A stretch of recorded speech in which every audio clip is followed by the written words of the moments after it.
They laughed when I said it. They said I was bluffing. The HOA president, Vivian Blackwood, told me I was just a bitter old man. Standing tall in her white Tesla, parked on the driveway of her $1.8 million lakeside resort, she looked at me with that blend of arrogance and condescension you only see in people who think money makes them invincible. You can't touch us, she told me with a smug grin. We have lawyers. We have influence. We have power. But 3 months later, her palace overlooked nothing but a wasteland. Her resort guests, the ones she bragged about bringing in from out of state, were gone. Her precious luxury boats sat stranded in hardened mud, tilted like drunken skeletons. The lake she weaponized against me and my neighbors had vanished. And me? I stood there, boots crunching against the dry earth, staring at what used to be crystal water, a mirror of the sky, now reduced to dust and echoes. She thought she could bully me. She thought she could erase the bridge my grandfather built stone by stone during the Great Depression, the same bridge where my father proposed to my mother, where I proposed to my late wife Sarah, where generations of my family walked across and carved memories into the soul of Lake Thornfield. She thought she was fighting a simple homeowner with a fishing cabin. But she didn't bother to research the truth. I didn't just inherit a cabin. I inherited the dam. And that changed everything. My name is Garrett Donovan. I'm 52 years old. My hands are rough with calluses that never really faded, even after retirement. They know the difference between honest work and corporate trickery.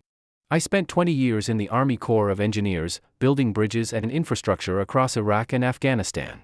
After that, I spent another decade in private construction, leading crews on everything from city overpasses to flood control systems. When my grandfather passed away in 2019, he left me something priceless, his sanctuary. A 1940s fishing cabin resting quietly along 200 feet of untouched Lake Thornfield shoreline. More importantly, he left me his bridge. It wasn't just stone and mortar. It was heritage. A handmade stone bridge built with his own 2 hands in 1943, during the Great Depression. A bridge that survived 70 winters and countless storms. A bridge that carried the weight of 3 generations of Donovan proposals. My father dropped to one knee on that bridge in 1967 when he asked my mother to marry him. I did the same in 1998 when I asked Sarah, my late wife, to spend her life with me. Autumn leaves were falling into the lake that day, scattering like nature's confetti. When Sarah lost her battle with cancer last year, that bridge became more than stone. It became sacred ground. My daily pilgrimage. The one place I could still feel her presence. So when Vivian Blackwood and her HOA set their sights on tearing it down, it wasn't just about property lines. It was war. Lake Thornfield, upstate New York, 400 acres of quiet water, pine-shadowed banks, and history written into every ripple. When I was a kid, it was a place of small family cabins. Wooden porches, screen doors that slammed shut in summer breezes, cedar smoke drifting out of chimneys in the fall. Neighbors knew each other. We fished together, traded tools, shared vegetables from gardens. The old-timers respected the lake. It wasn't just a body of water. It was a way of life. There was Walt Henderson, a Vietnam vet with a Purple Heart that sat proudly next to his coffee pot. He fixed everybody's boat motors free of charge, because that's what neighbors did. There was Eleanor Murphy, a retired English teacher who grew vegetables on her lakefront property and baked cookies that carried the smell of childhood summers. But that all started to change in 2019 when Thornfield Estates was built. Suddenly, our lake wasn't a shared treasure anymore. It was a playground for the wealthy. The cabins built by calloused hands in the 50s now sat in the shadow of glass-walled McMansions. Tech money and real estate investors poured in like locusts. And with them came Vivian Blackwood. Vivian was 45. Recently divorced. Flush with hedge fund millions and hungry for power. She had a real estate law degree, designer sunglasses, and a sense of entitlement you could smell before she even opened her mouth. Her house? A $2.3 million glass and marble monstrosity that looked like a Roman museum had crash-landed on the lakeshore. Where we saw nature, she saw a business opportunity. Where we saw heritage, she saw aesthetic inconsistencies. Our first encounter was at Murphy's Country Store. I stood behind her in line while she complained to poor Betty at the counter about unregulated signage and unsightly architecture in the area. Her white Tesla was parked outside like some alien ship in 1955 rural New York. When she noticed my Carhartt jacket and steel-toed boots, her smile turned plastic. "You must be one of our local residents," she said, her tone dripping with superiority. She made "local" sound like an insult. Within 6 months, Vivian had launched her so-called beautification campaign. Translation? A war against everything that didn't fit her sterile vision of luxury. Walt's old base boat? Maritime eyesore. Eleanor's vegetable garden? Agricultural inappropriateness. My grandfather's bridge? Structurally questionable and aesthetically incompatible. And that's when the real fight began. The official violation notice arrived in my mailbox like a court summons. The envelope was thick, the paper crisp, the letterhead screaming authority she hadn't earned. It accused my grandfather's bridge of being a liability hazard and structurally incompatible with Thornfield Estate's luxury community standards. I stared at the words. My jaw tightened. That bridge wasn't just stone. It wasn't just mortar. It was bloodline. It was memory. It was my father, my grandfather, my Sarah. And now, this corporate shark from Connecticut wanted to erase it because it didn't fit her glossy brochure. I marched straight to her glass palace, violation notice in hand, and knocked hard enough to rattle her imported Italian windows. She answered with theatrical patience, like a queen opening her doors to a peasant. The smell of expensive candles and polished marble wafted out like arrogance in the air. Mr. Donovan, she said, her tone dripping with mock sympathy. That rustic structure of yours simply doesn't align with our elevated community vision. We're curating a luxury experience, not running a fishing camp. I laid down my ammunition, my grandfather's 1943 building permits, county survey maps, photographs spanning generations. This bridge predates your HOA by 70 years. It's legally grandfathered, historically protected, and absolutely none of your business. Her lips curled into a smile sharp enough to gut a fish. How delightfully naive, she replied. The community has voted, Mr. Donovan. And democracy is such a beautiful thing when it serves progress. Her fingers tapped on the marble countertop like a countdown timer. You have 30 days to comply, or we'll explore more creative enforcement options. I walked out of her palace knowing one thing: this wasn't just a battle. This was war. Vivian wasted no time. 3 days later, she called an emergency HOA board meeting. The timing? 7 p.m. on a Tuesday, right when most working people couldn't attend. The location? Her own glass-walled living room, overlooking the lake like a corporate throne room. When I walked in, the smell of expensive coffee and fresh pastries couldn't mask the stench of corruption. She'd stacked the room with her Thornfield Estates cronies, 6 families, all new money, all driving cars worth more than my pension. On her glass coffee table sat a manila folder labeled, Bridge Safety Assessment. Thank you all for coming on such short notice, Vivian began, her voice dripping with fake concern. She opened the folder like a prosecutor unveiling a murder weapon. This professional structural evaluation confirms our worst fears. Mr. Donovan's bridge poses a serious liability to our community. I leaned forward and scanned the so-called report. It was stamped by Blackwood Construction Consulting, her brother-in-law's company. 3 pages of jargon designed to sound official: imminent collapse risk, structural degradation, community liability exposure. But to me, it stank. 20 years of reviewing military engineering reports had trained me to spot fraud dressed up as technical language. This assessment is garbage, I said flatly. Your brother-in-law has never even set foot on my property. That bridge has withstood 70 winters. It'll outlast half the McMansions on this lake. Vivian's smile turned predatory. Mr. Donovan, personal attacks won't change the facts. Community safety comes first. All in favor of requiring immediate bridge removal. 7 hands shot up like synchronized soldiers. The vote wasn't even close. 7-3. My bridge had 30 days left. Eleanor whispered, "I'm sorry, honey," as Vivian smirked like Caesar delivering a death sentence. But here's where Vivian made her first fatal mistake: she underestimated the research skills of a military engineer. While Vivian popped champagne and celebrated her victory, I went to war in the trenches she'd never expect, the county courthouse. The air smelled of dust and paper, like history itself had been waiting for someone patient enough to listen. Filing cabinets groaned as I dug through maps and records older than disco music. My father had once told me, property disputes aren't won in boardrooms, son. They're won in dusty files nobody bothers to check. He was right. The breakthrough came in the form of a 1943 county survey map, yellowed with age, fragile but clear as day. The bridge, my bridge, sat squarely on a county easement. Translation? Public right-of-way.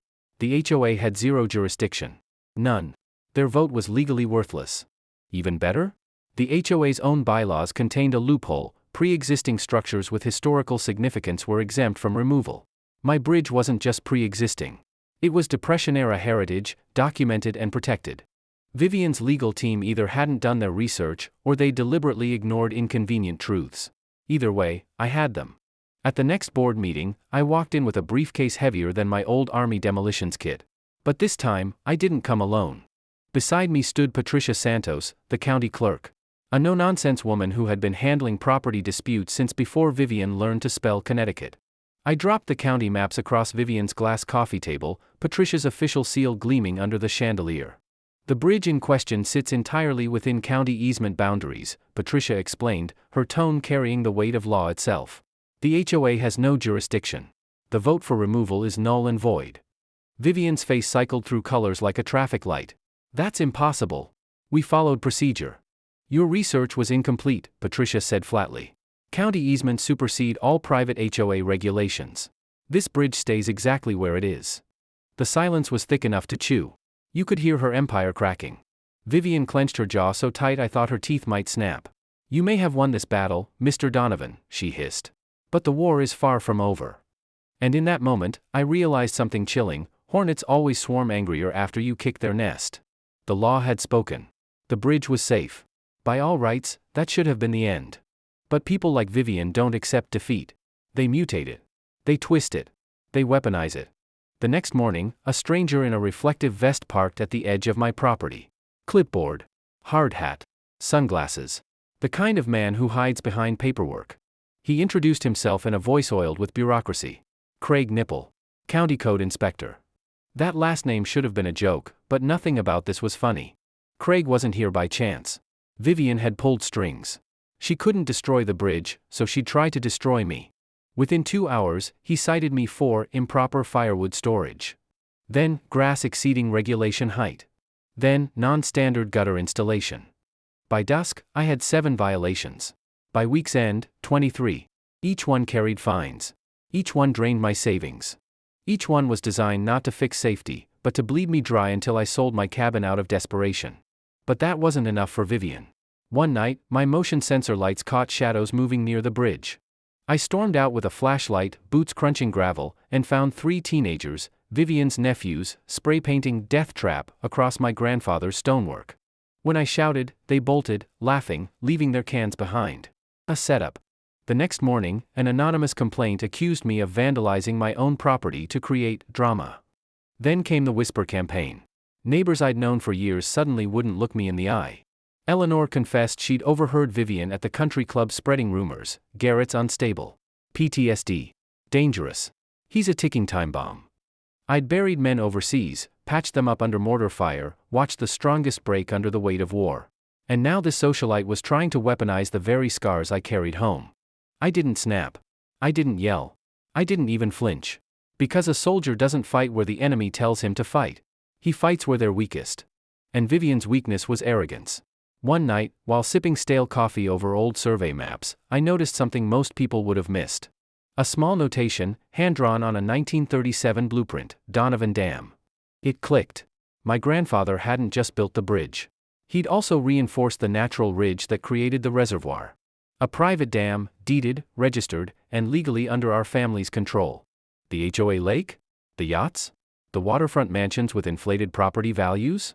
All of it existed because of my family's dam. Vivian had declared war over my bridge without realizing she was living in a glass house sitting on my foundation. I spent 3 nights digging through records, confirming every detail. The water rights, the structural schematics, the emergency release valve. The whole lake wasn't nature's gift. It was ours. And if I wanted to, I could drain it, legally. The dam's release system was old but operational. A floodgate mechanism my grandfather had designed with military precision. It was the perfect checkmate. But here's the thing about revenge, you don't pull the trigger too early. You let the enemy laugh. You let them celebrate. You let them believe they've won. So I waited. The breaking point came on a humid Friday evening. Vivian hosted a gala, Thornfield Estates' annual Summer Elegance Night. Champagne fountains. White tents. Live jazz echoing across the lake. Her mansion's glass walls glowed like a cathedral of excess. I wasn't invited, of course. But from my dock, I could hear the laughter, the clinking glasses, the arrogance rolling across the water. Then the fireworks started. One shell misfired, crashing into my side of the property. Embers rained onto the wooden deck my father had built. Flames licked the railing before I managed to smother them with a tarp. Minutes later, Vivian herself appeared on her balcony with a microphone, addressing her guests. To Thornfield Estates, she toasts, her voice amplified across the water. A community that will never be dragged down by dead weight. That was it. The line had been crossed. She'd mocked my family's name. Tried to erase our legacy. Tried to break me through lawfare, harassment, and slander. And now, she had forgotten the one truth every soldier knows: never corner a man who still has ammunition. At dawn, while her guests still nursed hangovers, I walked to the dam. Mist clung to the water. The air was cool, silent, reverent, like the earth itself was holding its breath. I ran my fingers along the cold steel of the floodgate wheel. Rusted, but functional. A mechanism untouched for decades, waiting for the hand that remembered it. My grandfather's hand. My father's hand. Now mine. I braced my boots, gripped the iron wheel, and began to turn. At first, nothing. Then a groan. A shudder. The grinding protest of machinery long asleep. Water surged. First a trickle. Then a stream. Then a torrent, roaring through the spillway with the fury of history unleashed. The lake began to drop, slow at first, then faster. By noon, docks were stranded. Yachts tilted, keels grinding against mud. Panicked homeowners ran barefoot along their manicured lawns, shouting into cell phones that no lawyer could help them now. By dusk, the lake was a scar, cracked earth, stranded fish, abandoned toys of the wealthy littering the basin. And Vivian? She stood on her balcony, screaming into the void, watching the empire she'd built on stolen water evaporate into dust. Her $1.8 million glass palace no longer lakefront. Now just a house staring at a wasteland. Property value, annihilated. Epilogue, victory in silence. I didn't gloat. I didn't shout. I didn't even look her way. I simply stood on the empty lakebed, boots sinking into mud, and let the silence speak. They had laughed when I warned them. They had mocked me when I showed my permits. They had dismissed me when I fought with law, with patience, with dignity. But when the water receded, so did their power. Because at the end of the day, they forgot one simple truth: never wage war on the man who controls the dam.